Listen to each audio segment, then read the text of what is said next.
We are starting to talk about questions in a different way now. Some tips for how to ask open-ended questions, how not to ask closed questions, and 2 power planning questions to set you off for any planning time you have coming up in the future. Remember, we're talking about how to keep the dialogue door open. And that means don't ask closed questions. So what are examples of closed questions? Very, very basic. Should you do that? Could you do this? Might you try this? And so on. Is this a good idea? They're all going to be answered with yes or no. So guess what? All of these questions are the to be verb.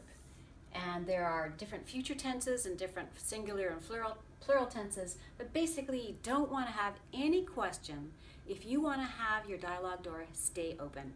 Start with are, is, does, can, will, could, do. Out of the picture. Close your mind to those words. You'll notice you continually change your open-ended questions to closed questions. So you're going to have to be very vigilant and actually keep a journal about what questions really help you get a very open, honest, authentic conversation. So which questions should you be using?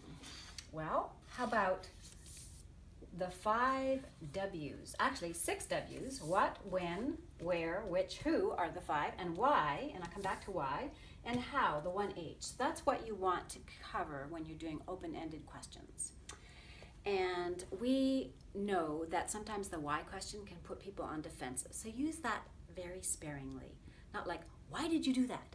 But like, tell me a little bit about why this is coming up for you right now. So ask it in a curious tone of voice.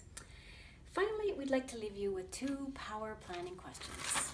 And notice that when we ask these questions open-endedly, you might have a different response and a more deep, reflective response than if we ask them in a closed way. So first of all, take a minute to write these questions down or pause the video and ask yourself, if you could only focus on 1 to 2 projects in the next year or so, what would they be?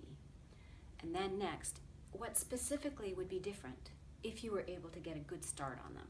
So pause the video now and go away and notice your reaction when you try and answer them and what kind of answers come up for you. Okay, so now you're back and hopefully you've had a chance to do that exercise. If I ask the questions in a closed way, it would look like this. Do you have any projects that you'd like to get focused on in the next year? Well, you might answer yes, but then does it inspire any new rich thinking? And the second question would look a bit like this. Will it make a difference if you get a good start on them? Now, these are often used in marketing. These are marketing style questions in that there's a different way. Marketing often will use closed questions. But if you really want good open dialogue, you will have people notice. So we'd like you to pause the video again if you'd like to do this as an exercise and try to answer the questions this way and see what the difference is for you. Test this out for yourself. Lastly, we'd like to end off with a lovely quote from Dorothy Strachan. The answer to a question should not be in the question. So we're going to leave you with a resource, Dorothy Strachan, Questions That Work.